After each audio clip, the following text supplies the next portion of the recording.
जुम्मे के नमाज का मुकम्मल और आसान तरीक़ा। जुम्मे के नमाज का तरीक़ा क्या है, कितने रकत है, कितने इसमें सुन्नत है, कितने फ़राइज़ है, और अगर किसी से जुम्मे का नमाज क़ज़ा हो जाए तो फिर वो क्या करेंगे, कौन सा नमाज पढ़ेंगे। तो मेरे दोस्तों, आज इस वीडियो में हम आपके साथ जुम्मे के नमाज के मुतालिक कुछ अहम बातें शेयर करेंगे। बहुत से अहबाब ने ये पूछा था, सवाल किया था कि जुम्मे के नमाज का तरीक़ा क्या है और अगर किसी से ये नमाज क़ज़ा हो जाए तो फिर वो क्या करेंगे। तो आप ये वीडियो पूरी देखें और सवाब की नीयत से अपने अहबाब के साथ लाजमी शेयर करें। तो सबसे पहले आते हैं जुम्मे के नमाज के रकतों पर। ये आपने याद रखना है कि जुम्मे के टोटल 12 रकत है। जुम्मे के नमाज के टोटल 12 रकत हैं और ये 12 रकत में सिर्फ़ और सिर्फ 2 फ़र्ज़ है, बाकी तमाम रकते सुन्नत है। ये 2 रकत जो फ़र्ज़ है ये वो 2 रकत है जो हम इमाम के साथ पढ़ते हैं। इमाम जब खुतबा दे और इसके बाद जो हम 2 रकात पढ़ते हैं इमाम के साथ, ये 2 रकात फ़र्ज़ है, ये आपने याद रखने हैं।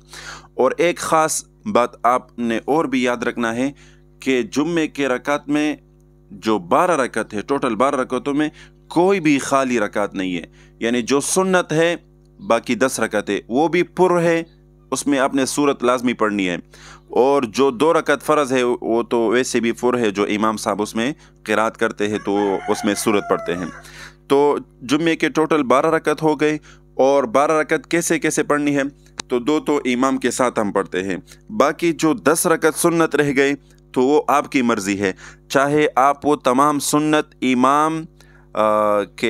इमाम से पहले भी आप पढ़ सकते हैं। मतलब तरीक़ा ये है कि आप ये जो सुन्नत है 10 रकात, ये आप डिवाइड करें, तकसीम करें। अगर आपको मौका मिल गया तो आप इमाम से पहले 4 रकात पढ़ें, 6 रकात पढ़ें, और अगर मौका नहीं मिला तो ये तमाम सुन्नत जो है, जो रह गए हैं, वो इमाम की 2 रकत की फ़र्ज़ के बाद आप पढ़ सकते हैं। तो तरीक़ा यह है कि अगर आपके पास टाइम हो, आप को चाहिए कि आप जुम्मे के जो सुन्नत हैं वो घर में पढ़े, 4 रकत सुन्नत घर में पढ़े, फिर जुम्मा को जाए इमाम साहब का खुतबा वगैरह सुने, फिर इमाम साहब जब फ़राइज़ करें तो उसके बाद आप 4 रकत सुन्नत और पढ़ें, उसके बाद 2 रकत और पढ़े, तो आपकी जुम्मा का नमाज मुकम्मल हो जाएगा। तो ये था जुम्मा का जो तरीक़ा है, जुम्मे के नमाज का ये मुख्तसर तरीक़ा हमने बयान किया। अब आते हैं इस बात पर कि अगर किसी से जुम्मा रह गया, जुम्मे की नमाज रह गई, अल्लाह ना करे, क्योंकि जुम्मा छोड़ना ये बहुत बड़ी गुनाह है, इससे बचना चाहिए। हर हालत में जुम्मा पढ़ना है। लेकिन अगर ऐसी कोई उज़र आ गई जिसकी वजह से आपका जुम्मा रह गया तो फिर आप जुम्मे की नमाज की क़ज़ा नहीं करेंगे। आप उसी दिन पर उसी वक़्त आपको चाहिए कि फिर आप ज़ोहर की नमाज़ पढ़ें, जिस तरह आप आम दिनों में पढ़ते हैं 10 रकात, इसी तरह उस दिन भी पढ़ें।